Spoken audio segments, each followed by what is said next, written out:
Quero convidar os irmãos a abrirem suas Bíblias no livro do profeta Naum, capítulo de número 3.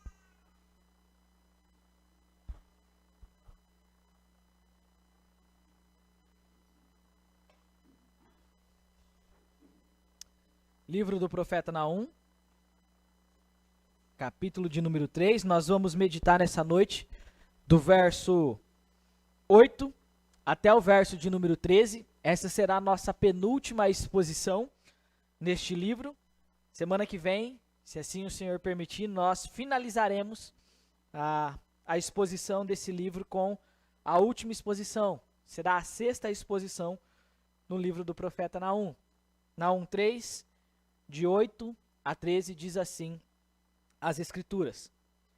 Será que você é melhor do que Tebas, que estava situada junto ao Nilo, cercada de águas, protegida pelo mar e tendo as águas por muralha? A Etiópia e o Egito eram a sua força sem limites. Put e Líbia eram seus aliados. Todavia, ela foi levada ao exílio, foi para o cativeiro. Também os seus filhos foram despedaçados nas esquinas de todas as ruas. Sobre os seus nobres lançaram sortes, e todos os seus grandes foram presos com correntes. Também você, Nínive, será embriagada e se esconderá. Também você procurará um refúgio contra o inimigo. Todas as suas fortalezas são como figueiras, como figos prematuros. É só sacudir a figueira que os figos caem na boca de quem os há de comer. Eis que os seus soldados são como mulheres. Os portões do seu país estão completamente abertos para os seus inimigos. O fogo destruiu as trancas. Até aqui a palavra do Senhor. Curva sua cabeça, nós vamos orar mais uma vez, pedindo a iluminação e capacitação do Senhor sobre as nossas vidas. Pai, nós já tivemos o privilégio de cantar louvores a Ti, de adorar o Senhor também com as nossas finanças, e agora o Senhor nos dá o privilégio de adorar o Senhor através da exposição da Tua palavra. O texto foi lido, ele será explicado e aplicado aos nossos corações. Mas nós sabemos, ó Deus, como diz a Tua palavra, em 1 Coríntios 2, que para nós entendermos a Escritura é necessário que nós tenhamos o Teu Espírito, e o Teu Espírito nos ilumine, traga luz sobre o nosso entendimento e assim nos direcione de acordo com a Tua vontade e o Teu querer para aquilo que o Senhor deseja transformar na nossa vida nessa noite. Tem misericórdia de mim na exposição e na condução da explicação e da aplicação do texto da Tua palavra. Que não sejam os meus próprios pensamentos, mas seja a direção do Senhor sobre as nossas vidas nesse dia. Nós oramos tudo isso no nome santo e precioso de Cristo Jesus. Amém. Meus irmãos, nós temos como grande ideia desse livro que Naum ele vai trabalhar que o Senhor ele é soberano e justo. Ele é consolo para os fiéis, mas ele é terror para os ímpios. Consolo para os fiéis e terror para os ímpios. E nós temos visto, e nós falamos um pouquinho sobre isso na semana passada, que desde os primeiros capítulos da Bíblia, a humanidade ela tenta construir torres que toquem ao céu. Ela evidencia o seu orgulho contra o Senhor. Nós vimos em Gênesis 11 que os homens eles decidem então erguer a Torre de Babel para provar que eles poderiam alcançar a glória de Deus por si mesmos, sem que eles precisassem do Senhor. E há algo irônico que acontece ali, porque diz o texto que o Senhor desceu para ver a torre. E quando o Senhor desce para ver a torre, basta uma palavra do Senhor e todas as línguas são confundidas e os planos dos homens são frustrados. Os seus projetos não vão adiante. E a lição ela é muito clara. Toda a segurança construída sem Deus, ela desaba. Ela está fadada à derrota. E o mesmo espírito que habitava em Babel, habita em Nínive. Por quê? Porque Nínive se achava uma cidade impenetrável. Nínive era protegida por suas muralhas. Nínive tinha riqueza, o seu palácio era esplendoroso. Os seus reis eram majestosos.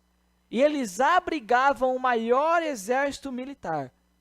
Mas ainda assim, como Babel, Nínive também cairia.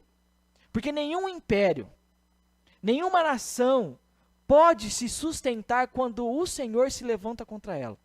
Quando o Senhor é o seu inimigo, e nós temos visto desde o capítulo de número 1, que o Senhor é inimigo de Nínive. Nós vemos, por exemplo, no capítulo de número 2, que o Senhor decretou: a cidade rainha está despida, é levada em cativeiro. O povo geme como pomba. Ou então, como o texto começa no capítulo de número 1, sentença contra Nínive. Nínive está debaixo do julgamento do Senhor, porque é como o povo da Torre de Babel, orgulhosa e arrogante contra o Senhor. Naum, capítulo 3, do verso 8 até o verso 13, vai nos mostrar, vai nos lembrar que toda confiança humana é frágil. Nem a própria geografia de Tebas conseguiu protegê-la, nem os seus aliados, nem a sua força militar poderia libertá-la, livrá-la, quando Deus é o seu próprio adversário. Mas, em contraste a isso, nós temos uma segurança. E a segurança é aquilo que nós acabamos de cantar. Que o Senhor é como os montes em volta de Jerusalém sobre a vida do seu povo. Só há refúgio verdadeiro em Jesus Cristo, que suportou o cálice da ira de Deus por mim e por você. Em Cristo nós encontramos aquilo que Babel e Nínive procuraram construir sozinhas e falharam. Mas no Senhor nós estamos seguros. E para isso, nós vamos ver que o exemplo de Tebas, que é a nossa primeira parte do verso 8 até o verso de número 10, revela que ninguém pode resistir ao juízo de Deus. Volta mais uma vez os seus olhos para a palavra de Deus e vamos ler novamente esses 3 versos. Será que você é melhor do que Tebas, que estava situada junto ao Nilo, cercada de águas, protegida pelo mar e tendo as águas por muralha? A Etiópia e o Egito eram sua força sem limites. Put e Líbia eram seus aliados. Todavia, ela, Tebas, foi levada ao exílio, foi para o cativeiro. Também os seus filhos foram despedaçados nas esquinas de todas as ruas. Sobre os seus nobres lançaram sortes e todos os seus grandes foram presos com correntes. Algo que é muito comum na minha vida e na sua vida. Certamente você já ouviu algo assim dos seus pais, que é: aprendam com os meus erros para que vocês não caiam nas mesmas armadilhas. Quem já ouviu isso aqui? Acho que quase todo mundo já ouviu isso dos pais. Não ouviu? Quem é pai já deve ter alertado os filhos a respeito disso. Mas infelizmente nós não damos razão a essa verdade. E aí nós enfrentamos a consequência do problema. Ou então nós vamos dar razão quando a situação que nós estamos enfrentando é justamente aquela que os nossos pais falaram para nós. Mas a gente é teimoso, meus irmãos. Nós buscamos nos distanciar dos ensinamentos dos nossos pais. O nosso orgulho fica muito evidente quando então nós nos afastamos desse conselho e queremos viver sozinho. Porque nós achamos que não vai acontecer conosco. Jamais vai acontecer comigo aquilo que aconteceu com os meus pais. Nós somos autossuficientes. Nós podemos enfrentar qualquer situação sozinho. Por quê? Porque a vida de hoje é diferente da vida do passado. Os nossos pais viveram no século XX, antes da internet, antes da tecnologia. Nós hoje vivemos no mundo da tecnologia, no mundo da rapidez. O que eles passaram não é o mesmo que nós iremos passar hoje. E a gente é orgulhoso e pensa assim: nós somos autossuficientes. E aí quando a situação está indo de mal a pior, a gente se lembra do conselho e vai falar: eu deveria ter dado ouvido antes ao que meu pai e que a minha mãe falou. E aí nós nos lembramos daquela frase de que aqueles que não aprendem com os erros do passado estão fadados a cometê-lo novamente. E é justamente isso que acontece com Nínive. Nínive conquistou Tebas, mas mesmo assim não aprendeu com a derrota dessa cidade egípcia. E agora se vê na mesma situação que ela. Veja, nem mesmo a geografia, nem as alianças políticas que Tebas tinha poderia livrá-la do juízo de Deus. Da mesma forma, Nínive também não poderia ser livrada do juízo do Senhor. Veja, o texto começa com uma pergunta. Uma pergunta retórica. Será que você, Nínive, é melhor do que Tebas, que estava situada junto ao Nilo, cercada de águas, protegida pelo mar e tendo as águas por muralha? Veja, nós estamos diante de uma sentença contra a grande cidade de Nínive, a capital do Império Assírio. Uma cidade que se achava indestrutível. Uma cidade e um povo que dizia que ninguém poderia conquistá-la porque nós somos os maiorais. Eles, quando cercam Jerusalém, nós temos visto isso ao longo das nossas exposições, e é importante nós reafirmarmos e enfatizarmos isso. Eles cercam Jerusalém e ainda zombam de Jerusalém, dizendo: Deus, nem mesmo Deus poderá livrar vocês das nossas mãos. Mas Nínive se esquece de algo, que é Deus quem levanta e quem destrói nações. É Ele quem estabelece reinos e destrona reinos. É Ele quem coloca reis no poder e tira reis do poder. E é por isso que nós estamos diante do segundo cântico de ironia e zombaria sobre essa cidade. A pergunta retórica aqui, será que você é melhor? Obviamente tem uma resposta clara. Não, Nínive, você não é melhor do que Tebas. Mas espera aí, quem é Tebas? O que há de especial nessa cidade para ela ser comparada a Nínive? Tebas, ela aparece outras vezes na palavra de Deus. Ela está presente nos escritos de Jeremias, mas também nos escritos do profeta Ezequiel. Tebas é a antiga capital do Egito, ela está localizada no alto do Egito. Como o texto diz, à margem do rio Nilo. E ela, assim como Nínive, no seu tempo, era um símbolo de glória e de poder dos egípcios. Era o centro cultural e religioso do povo do Egito. Ela foi a capital do Egito por muito tempo, meus irmãos. Mas da mesma forma que Nínive, também era considerada uma cidade impenetrável. Por isso que Naum ele coloca aqui que ela está junto ao Nilo, cercada de águas e protegida pelo mar, como que se o próprio mar formasse uma muralha entre ela. O que ele está mostrando para mim e para você? Que a localização geográfica ali de Tebas, ela era propícia para poder defender essa nação contra os inimigos. Era quase impossível investir contra ela, porque a sua muralha natural era de extrema eficiência contra os invasores. As pessoas que buscavam destruir Tebas não conseguiam penetrar. Por quê? Pensa numa lagoa grande, numa ilha, ok? E aí você precisa rodear essa ilha para poder chegar até ela. É justamente isso que acontece com Tebas. Parece que ela estava no meio, então ela era cercada pelo rio Nilo, não é o mar, ok? A ideia de mar aqui é porque a extensão desse rio era muito grande, a sua largura era muito grande. Então eles colocam como mar, mas não é o mar, é de fato o rio. E ela está localizada no centro. Então imagina, quem já assistiu aqui dos Minions lá, eu esqueci o nome. Meu malvado favorito, que quando o Gru vai tentar invadir a casa do cara que rouba a lua lá, tem o tubarãozinho ali no riozinho que ele vai pular a cerca. É mais ou menos isso, meus irmãos. Só para os irmãos visualizarem o que está acontecendo. É uma muralha que se ergue diante dela e protege contra a invasão. Mas mesmo assim, nem mesmo essa muralha natural de Tebas poderia defendê-la da invasão dos assírios. A Assíria invade Tebas em 663 a.C. E semelhante a Nínive, ela representa orgulho. Ela representava a riqueza e a confiança nos poderes militares e nas alianças políticas que ela tinha. Tebas é usada como exemplo para mostrar que não tem nação que fica em pé diante do Senhor dos Exércitos que se levanta contra ela. Alguns chamam Tebas de Non-Amon.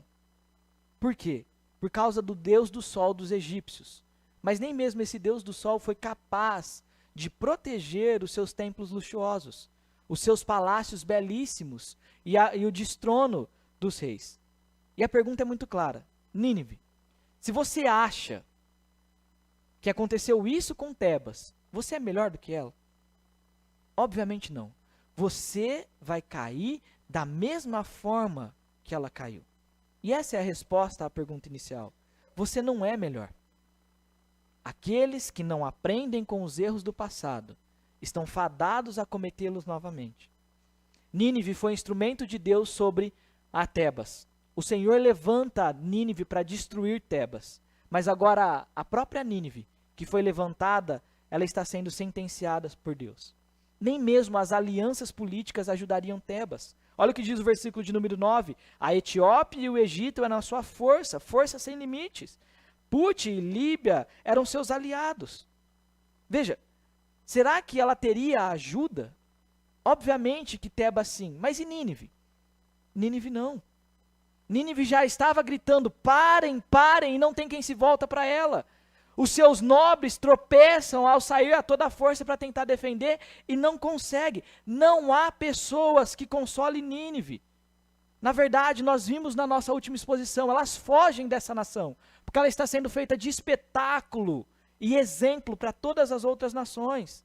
Tebas ainda tem aliados para poder defendê-la numa invasão iminente. Mas e Nínive? Nínive não tem ninguém.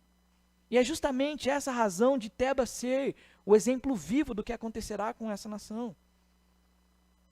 Esse é o exemplo de todo soberbo, meus irmãos. De todo arrogante, orgulhoso que se levanta contra Deus. Ele está condenado à ruína. Ele está fadado à derrota. Enquanto confiavam em si mesmo, no seu poder, nas suas alianças, Tebas foi completamente destruída. Nínive também o será.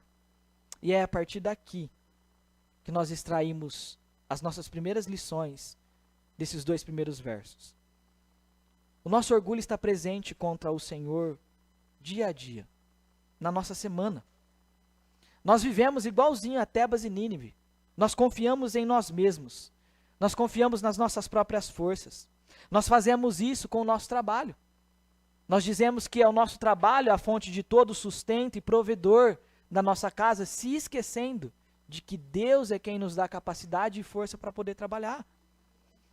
Nós olhamos para os nossos filhos e nós projetamos homens e mulheres que sejam bem-sucedidos, tenham uma carreira excelente. Nós olhamos para os seus futuros e pensamos quão bons médicos eles serão, engenheiros, advogados. Mas a gente não ensina os nossos filhos a depender de Cristo, a viver Cristo todos os dias, a se submeter a Cristo. Por quê? Porque nós somos autoconfiantes.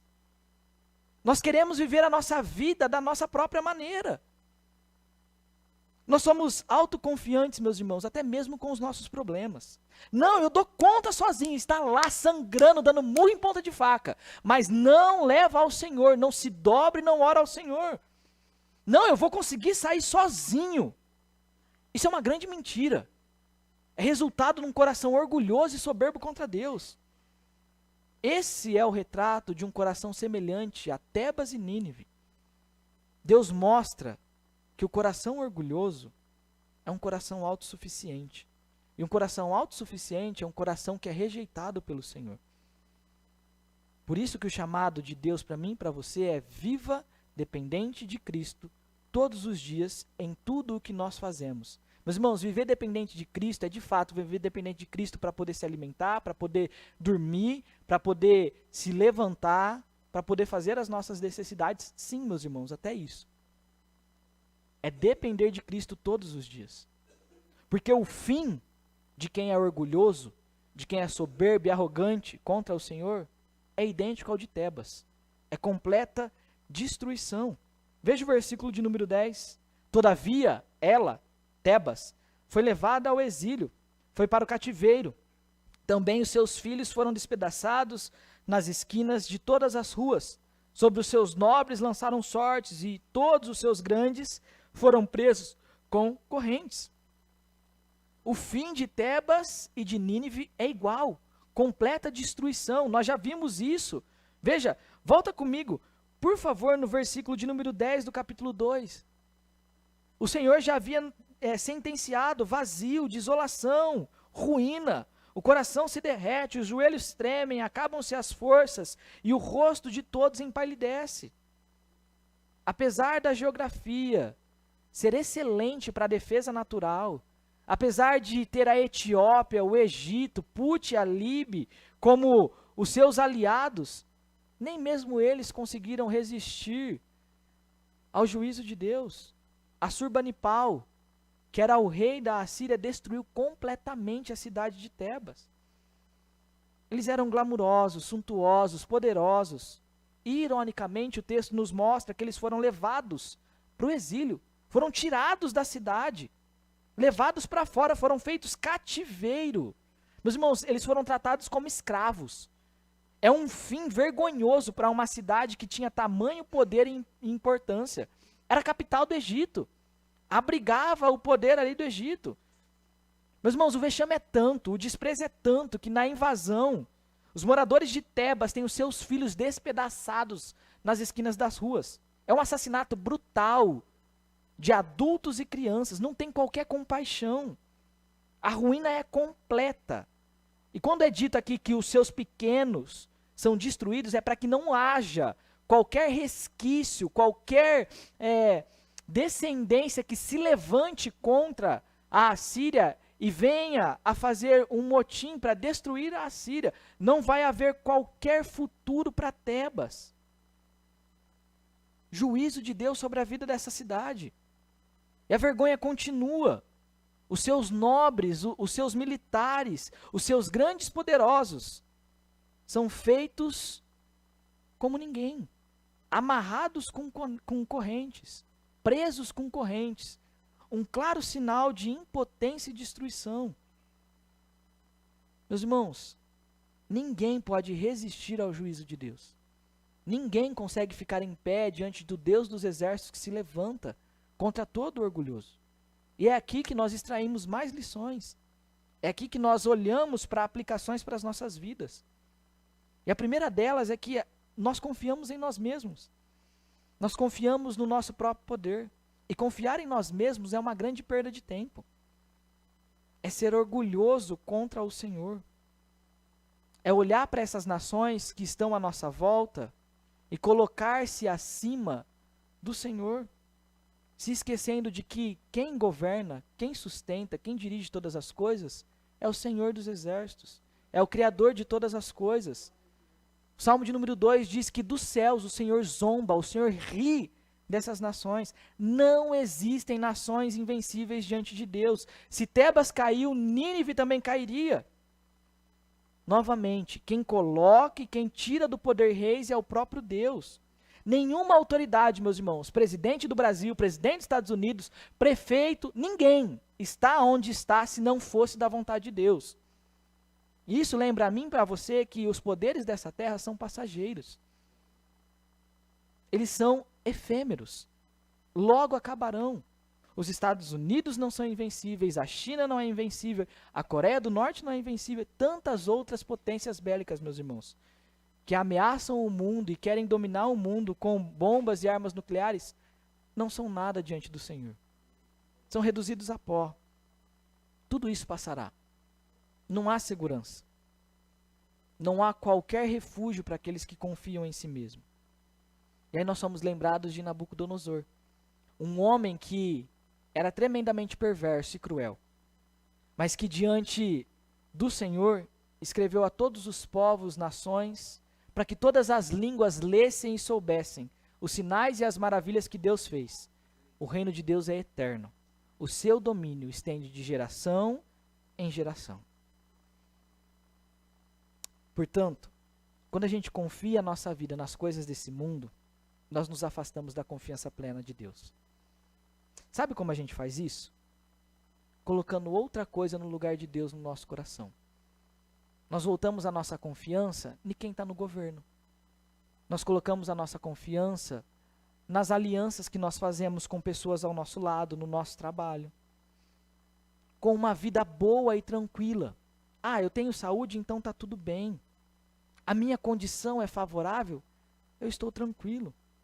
Eu tenho recursos na minha conta, então aqui está a minha esperança. Mas e se tudo isso acabar? E se você perdesse o seu emprego amanhã? E se a sua reserva emergencial acabasse? Você continuaria confiando em Deus? E se o seu prefeito, o seu presidente, enfim, quem você confia a sua vida hoje, não fosse eleito, você estaria satisfeito e contente no Senhor? Você estaria seguro? Porque tudo isso, meus irmãos, é caminho para a idolatria. E caminho para a idolatria é caminho para a destruição. Sabe como a gente faz isso? Com a igreja. A gente faz da igreja uma prática de idolatria. Nós desejamos ter uma igreja bem-sucedida. Nós desejamos que a nossa igreja seja conhecida entre a região, que ela seja vista na cidade, que nós tenhamos grande influência, que o nosso engajamento nas redes sociais sejam legais. E então, a partir disso, quando nós formos vistos, quando nós formos reconhecidos, é que eu vou servir, porque ela é uma igreja relevante e grande. Não porque nós somos servos. Idolatria prática. Não há segurança para quem não tem Cristo. Sem Cristo não há segurança, sem Cristo não há serviço, sem Cristo não há esperança. A gente vai fazer, a gente vai realizar, a gente vai demonstrar e no fim de tudo, nós vamos ouvir de Cristo: afastai-vos de mim porque eu não vos conheço. Não é porque nós não servimos, não é porque nós não fazemos, mas é por não ser conhecido por Cristo. E para ser conhecido por Cristo é quando nós confiamos a nossa vida a Ele. Nós dependemos dEle todos os dias. Nós temos que parar de buscar refúgio nas coisas que são passageiras, nas coisas desse mundo. Poder, riqueza, aliança, política, seja o que for. O refúgio do cristão está em Cristo e Cristo crucificado e ressurreto. Senhor e Salvador. Ou nós somos conhecidos por Cristo ou não. Ou nós conhecemos a Cristo ou não. E só pode dizer quem conhece a Cristo e é conhecido por Ele, aquele que Davi vai falar no Salmo de número 46. O Senhor, o próprio Deus é o meu refúgio, a minha fortaleza, por isso eu não vou temer, seja qual for a situação, ainda que seja de extrema dificuldade, ainda que seja de extrema necessidade, eu confio na provisão e na proteção do Deus que é fortaleza. Meus irmãos, isso é viver dependente do Senhor. Todos os dias, é viver dependente do Senhor. Amanhã, que é segunda-feira e dia 20, e a gente tem boleto para pagar, mas a gente não tem R$1 na conta. A gente confia que Deus vai providenciar de uma forma ou de outra. Isso é depender do Senhor. Meus irmãos, somente quem confia em Cristo e está em Cristo é que encontra segurança e proteção plena. E além de encontrar segurança e proteção plena, encontra perdão, libertação e salvação do pecado e da condenação. Porque Ele sofreu o juízo que eu e você merecíamos, para que essa segurança fosse eterna e jamais fôssemos arrebatados das suas mãos. Portanto, o justo vive pela fé em Cristo Jesus. E essa fé vem pelo Evangelho, vem do relacionar-se com a palavra. A sua Bíblia não foi feita para ficar na sua gaveta, meus irmãos. Sua Bíblia foi para você ter relacionamento com o Senhor e ouvir a voz do Senhor diariamente. Se relacionar com Ele. Se a sua Bíblia está guardada na sua gaveta pegando poeira, cuidado para você não ouvir do Senhor: afasta-vos de mim, porque eu não vos conheço. Se você não tem relacionamento com o Senhor hoje e não confia no Senhor hoje, o que você vai fazer na eternidade diante do Senhor? Vai ser um tédio tremendo. Você só vai conhecer o Senhor quando tiver contato com Ele. Isso vem por meio da palavra e da oração. Isso é viver dependente do Senhor. Isso é buscar o Senhor todos os dias. Por isso, meu irmão, por isso, minha irmã, como está a sua vida diante do Senhor? Será que você tem confiado verdadeiramente a Ele? Tudo, criação dos seus filhos, o seu casamento, o seu trabalho, a sua vida, as suas finanças, os seus medos, os seus anseios. Nós temos dificuldade, meus irmãos. Nós passamos por dificuldades. Mas se a gente continuar lutando com as nossas próprias mãos, nós vamos ser derrotados. Nós lutamos com a força do Senhor. Nós vivemos na dependência do Senhor. Ou Cristo é tudo para nós, ou Ele não é nada. Mas o texto ele continua. E agora na nossa segunda parte, do verso 11 ao verso 13, ele vai nos mostrar que o juízo de Deus torna Nínive impotente e sem refúgio. E é isso que acontece com aquele que vive sem Cristo. Ele vive impotente e vive sem refúgio. Volta mais uma vez, nesses 3 versos, diz assim: também você, Nínive, será embriagada e se esconderá. Também você procurará um refúgio contra o inimigo. Todas as suas fortalezas são como figueiras, como figos prematuros, e é só sacudir a figueira que os figos caem na boca de quem os há de comer. Eis que os seus soldados são como mulheres. Os portões do seu país estão completamente abertos para os seus inimigos. O fogo destruiu as trancas. Olha como a gente chega nessa segunda parte. É um contraste muito grande. Os que estão em Cristo permanecem seguros para sempre, como os montes estão em volta de Jerusalém. Mas os que confiam em si mesmos não têm em quem se refugiar. Nínive não tem quem volte-se para ela. Não tem quem a proteja do fogo consumidor de Deus. Os ímpios não conseguem resistir ao juízo de Deus. Mas os justos estão seguros, porque Cristo suportou a ira de Deus no seu lugar. Jesus tomou o cálice da ira de Deus até a última gota por causa do pecado da humanidade, para livrar aquele que a ele pertence. A segurança do cristão é plenamente segurada pela obra de Cristo. Se não for por Cristo, nós vamos ser como Nínive, impotente e sem refúgio. No final, Senhor, eu preguei em teu nome, Senhor, eu fiz em teu nome, afasta-vos de mim porque eu não vos conheço. Se não é depender de Cristo, meus irmãos, nós estamos dependendo de outra coisa. E é por isso que o exemplo aqui de Nínive é que ela é como alguém embriagado. E ela não consegue resistir ao cálice do Senhor, não consegue encontrar refúgio.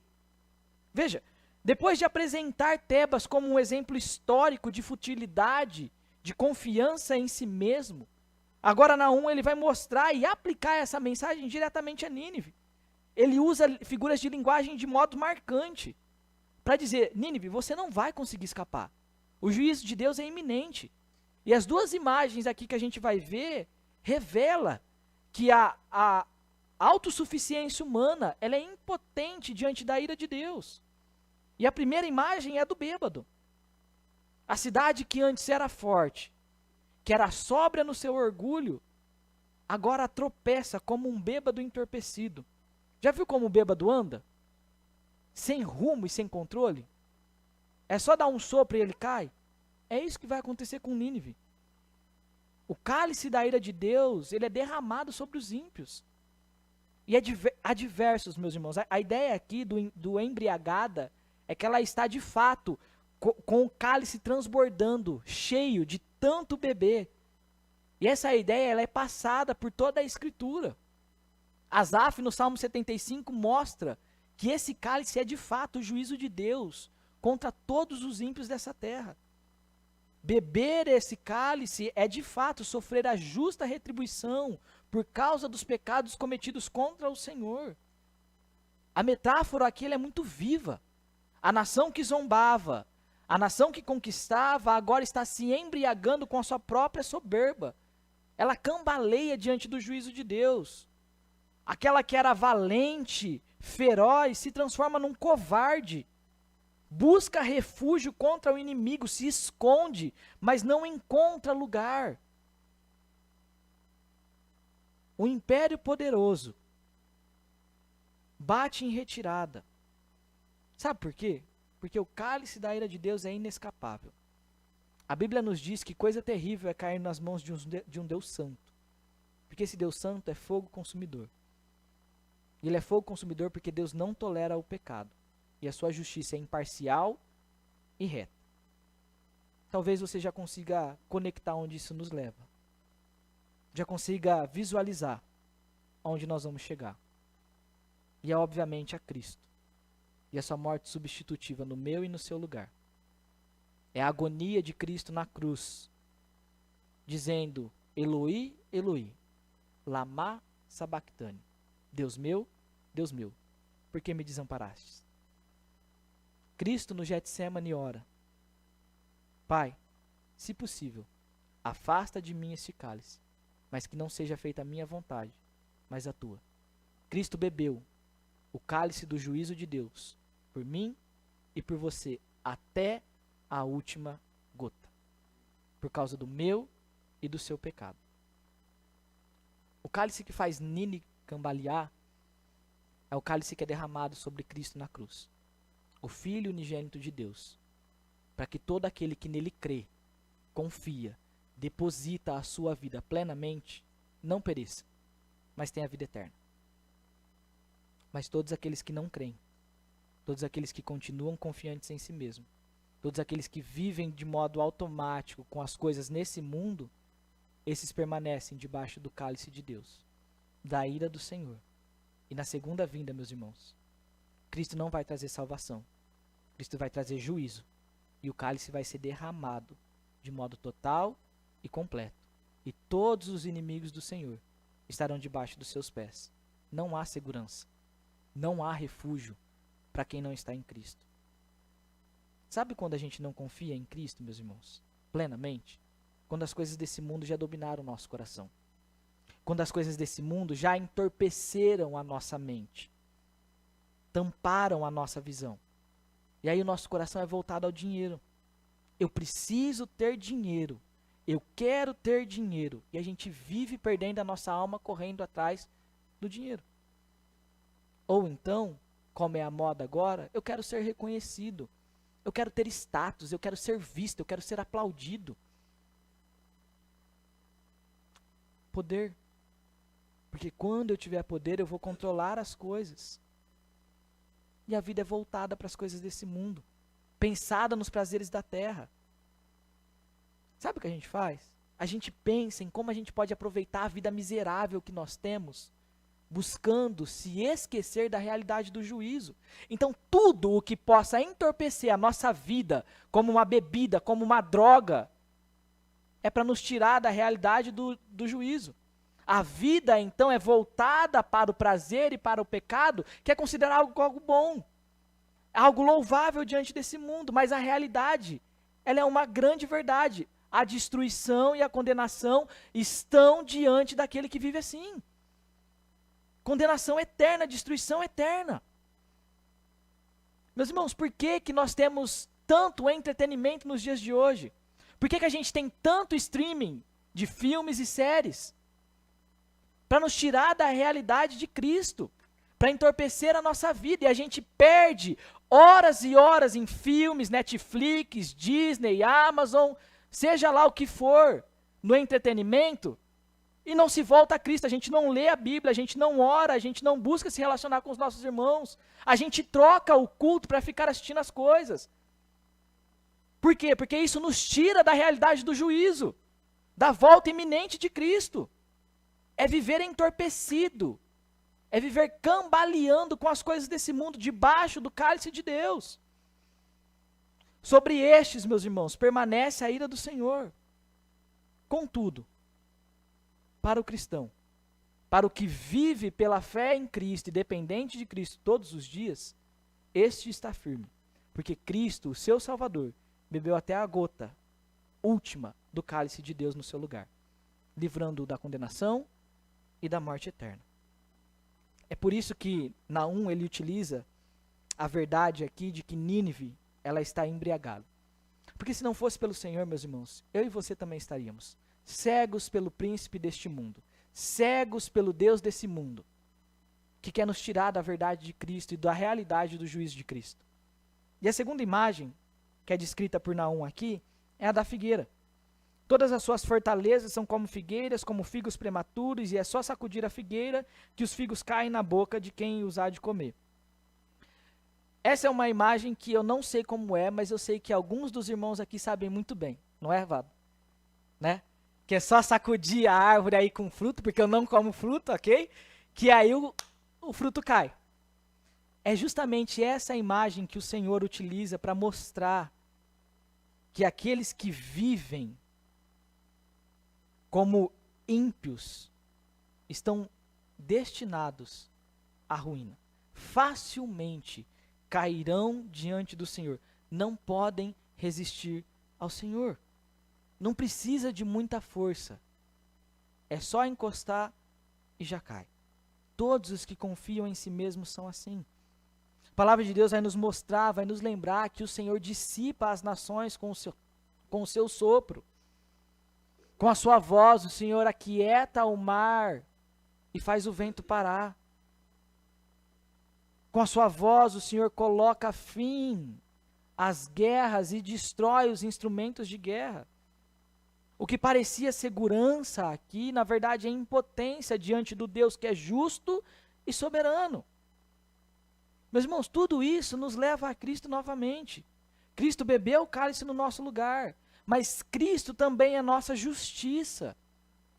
Em Cristo, diante do tribunal de Deus, se você confia nele plenamente, se a sua vida está de fato escondida em Cristo e na sua obra substitutiva na cruz, nós somos tornados como alguém aceitáveis diante de Deus e não sofreremos mais condenação. Pelo contrário, nós estamos enraizados em Cristo, nós somos enxertados na videira viva, que é o próprio Senhor. Romanos 5 vai falar que essa justificação, que é a justiça de Deus em Cristo, suportando o cálice da ira do nosso lugar, nos dá paz com Deus. Sabe o que é isso? É ser reconciliado com o Senhor. É não estar mais debaixo da condenação. Não é estar mais morto, mas vivificado no Senhor, escondido, membro da sua família, co-herdeiro das promessas em Cristo. É de fato dizer como Davi, o Senhor é meu refúgio, é minha fortaleza, socorro bem presente nas tribulações. É se lembrar, como o autor de Hebreus vai falar, que nós podemos nos aproximar confiadamente do trono da graça, porque nós vamos receber graça e ajuda no momento oportuno. E talvez hoje seja o momento oportuno. Senhor, tira dos meus olhos, tira da minha mente, tira do meu coração tudo aquilo que me faz viver como um figo maduro pronto a cair ou como um bêbado, entorpecido pelas coisas desse mundo, com os pensamentos voltados só para essa terra. Me leve a ter relacionamento com o Senhor, me leve a depender de Ti, no meu trabalho, na minha vida, na minha família, no meu casamento, na criação dos meus filhos, para pagar as minhas contas, para poder se alimentar. Porque se não for Cristo, meus irmãos, nós estamos debaixo da ira de Deus e é necessário que nós façamos esse alerta. Porque enquanto os inimigos cambaleiam para a destruição, os que são justificados por Cristo estão seguros na obra de Cristo e pelos méritos de Cristo. O contraste é claro e perfeito, meus irmãos. O mesmo Deus que julga os ímpios é o Deus que justifica pecadores arrependidos. Na cruz, a graça e o juízo se encontram. E é somente por meio da justiça de Deus em Cristo é que nós podemos perseverar diante das tribulações vivenciadas. Como a gente pode viver diante da demissão de um emprego dependente de Cristo? Como a gente vive diante da morte de um ente querido pela certeza da ressurreição em Cristo? Como a gente vive a doença inesperada que bate à porta? Pela justiça de Deus em Cristo, sabedores de que um dia, na eternidade, toda dor e todo sofrimento acabará. Porque é através da justiça de Deus em Cristo que nós somos conduzidos à perseverança. E da perseverança nós somos conduzidos à experiência. E da experiência à esperança. Ou seja, meus irmãos, nós estamos seguros porque Cristo venceu na cruz. Só há refúgio verdadeiro em Jesus Cristo.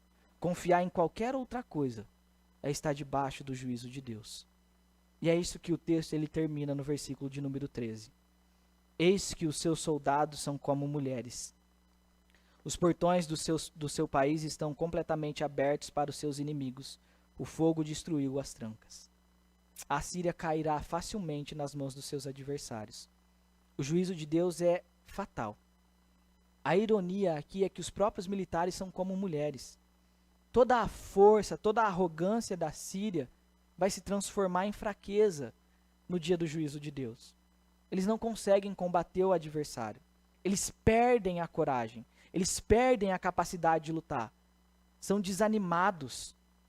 São amedrontados. A derrota é iminente e total. Veja, Naum ele não está diminuindo as mulheres. Ele está colocando uma metáfora para mostrar a fraqueza militar. É um contraste daquilo que se esperava dos guerreiros na época. As mulheres são mais delicadas, meus irmãos. As mulheres são feitas para embelezar. As mulheres não são feitas para lutar na frente de batalha, mas sim os homens. É por isso que a linguagem aqui é uma linguagem de fragilidade. É uma linguagem de impotência diante do juízo. Eles estão tão fragilizados que o portão do país está completamente escancarado, está aberto. Não há qualquer chance de defesa para esse povo. Não há lugar para se esconder. Nínive, que tirava a pele dos seus inimigos e colocava diante dos seus muros, que decepava a cabeça dos seus inimigos e pendurava nas suas muralhas, fazia os seus vizinhos tremerem, agora treme diante do Senhor. Nínive está desmoralizada, sem força, sem defesa e exposta à vergonha. Uma cidade que está debaixo da sentença de um Deus que é justo, santo, soberano e que não tolera o pecado. A mensagem de Nínive é clara, meus irmãos. Somente há segurança, somente há esconderijo, somente há refúgio e tranquilidade para aqueles que confiam a sua vida plenamente em Cristo. Nínive confiava no seu exército, mas agora é completamente arruinado. E esse é o orgulho humano. O orgulho humano ele é quebrado. O juízo de Deus é executado. E o que nos faz permanecer de pé, como a gente ouviu quarta-feira, diante da volta de Cristo, é justamente a graça do Senhor. Aqueles que exploravam e dominavam, aqueles que faziam vítimas e exerciam violência sem qualquer compaixão, vão ter que prestar contas ao Deus que é Senhor de todas as coisas e soberano.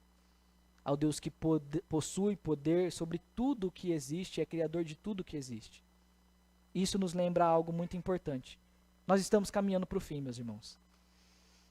Deus resiste aos soberbos, mas Ele dá graça aos humildes. E como a gente vive de maneira humilde? Aprendendo de Cristo, vivendo na dependência de Cristo. Porque sem Cristo não há nada que nós possamos fazer. Nada, meus irmãos. E a gente vive sem Cristo até mesmo quando nós pegamos o nosso carro para viajar. A gente monta no nosso carro, sai pela estrada e a gente não agradece pela proteção. A gente não agradece pelo cuidado, a gente não agradece por chegar bem. A gente vive sem Cristo na nossa casa, quando nós comemos como uns desesperados, sem agradecer a Deus pelo alimento, sem agradecer a Deus pela provisão. Quando nós pagamos as nossas contas e fala, poxa, eu sou bom, trabalhei muito, sem fazer tudo isso para a glória de Deus. Há quem diga que isso é loucura. Há quem fale que isso é escravidão. Mas essa é a verdadeira liberdade, meus irmãos. É viver Cristo todos os dias. É viver a verdade de Cristo nas nossas vidas de modo mais simples e humilde. Tudo o que nós iremos fazer, desde o deitar, desde o se levantar, desde o comer, tudo é para a glória do Senhor. E o convite de Cristo para mim e para você é, venha e aprenda de mim que sou manso e humilde todos os dias. Por isso que essa cena para mim e para você é uma cena de esperança. Uma esperança de que toda maldade, toda violência, toda opressão vai ser colocada um ponto final.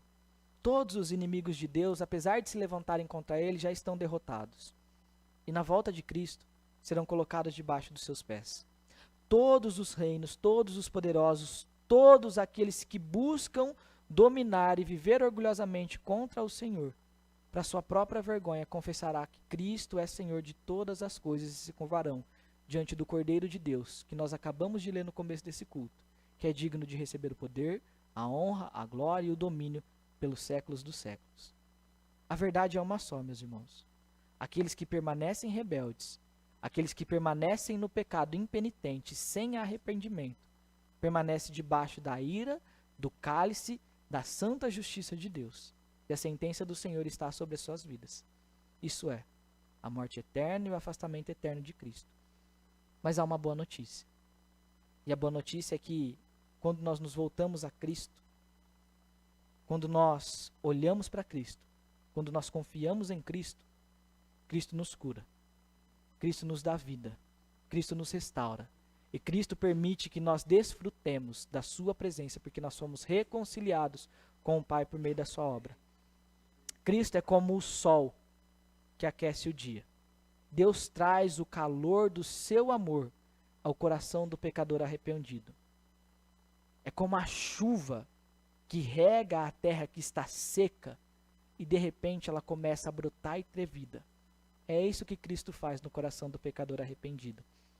Aqueles que estavam ressequidos por causa do pecado, com os olhos fechados, com a mente entenebrecida, a luz de Cristo irradia. E o solo do coração, que era de pedra, agora é um solo de coração de carne, que responde ao Evangelho de Cristo Jesus todos os dias. O que você está esperando para correr para os braços desse Deus maravilhoso que é revelado no Evangelho de Cristo? O que você espera? O que você aguarda para fazer de Cristo o seu refúgio, que venceu a morte e o pecado na cruz, para que você tivesse segurança eterna? O que falta para você nesse dia? É uma pergunta que você precisa responder ao Senhor. Volta a sua Bíblia, por favor, no versículo de número 7 do capítulo de número 1. Esse é o texto central de Naum.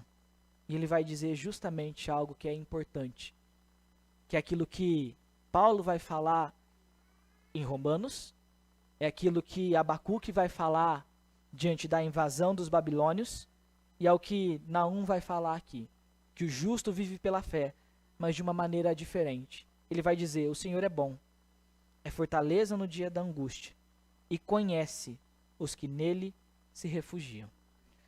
Você conhece esse Senhor? Você é conhecido por Ele? Se você o conhece, viva dependente dele todos os dias, em todas as áreas da sua vida. Se não, volte-se e se arrependa ao Senhor enquanto é tempo, porque vai chegar o dia em que o juízo será uma verdade, e aí não vai haver mais tempo. O tempo de arrependimento é hoje, não amanhã.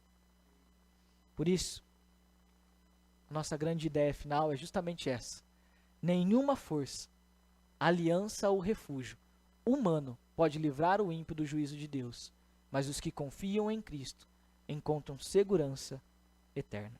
Eu vou repetir mais uma vez: nenhuma força, aliança ou refúgio humano pode livrar o ímpio do juízo de Deus, mas os que confiam em Cristo encontram segurança eterna. Curve sua cabeça. Vamos orar mais uma vez. Pai, a tua verdade foi exposta. E ela é exposta assim como Cristo foi exposto na cruz por causa dos nossos pecados. E o Senhor nos chama ao arrependimento e a viver pela fé em Cristo Jesus. Pai, que nós possamos dizer como Paulo: o viver é Cristo e o morrer é lucro. Que nós possamos expressar que a nossa vida ela é vivida pela fé no Filho de Deus, que nos amou e se entregou por nós. Mas para isso, ó Deus, nós precisamos que o nosso coração, que a nossa mente sejam tirados das coisas desse mundo e sejam colocados nas coisas do alto. Para que nós aprendamos a viver dependente de Ti no nosso dia a dia, no nosso cotidiano, no nosso trabalho, com a nossa família, ó Deus, com os amigos que são ímpios, para apresentar a Cristo todos os dias. Molda, ó Deus, o nosso coração. Tua palavra diz no Salmo 51, que um coração contrito e quebrantado o Senhor não rejeita. Tu sabes, ó Deus, de qual é a condição de cada coração aqui, se distante, se fechado, se ainda, ó Deus, não conhece ao Senhor, que a tua palavra, como diz Isaías, ela venha cair, germinar e frutificar para a honra e glória do teu santo nome. É o Senhor quem transforma aquilo que é árido em algo que é frutífero, ó Deus. É o Senhor quem rega o coração e ilumina o coração com o raio da justiça que é Cristo Jesus. Por isso, ó Deus, que a partir de hoje, a partir desse momento, vivamos na fé em Cristo Jesus, que nos amou e se entregou por nós. Nós oramos tudo isso no santo e precioso nome de Cristo Jesus. Amém.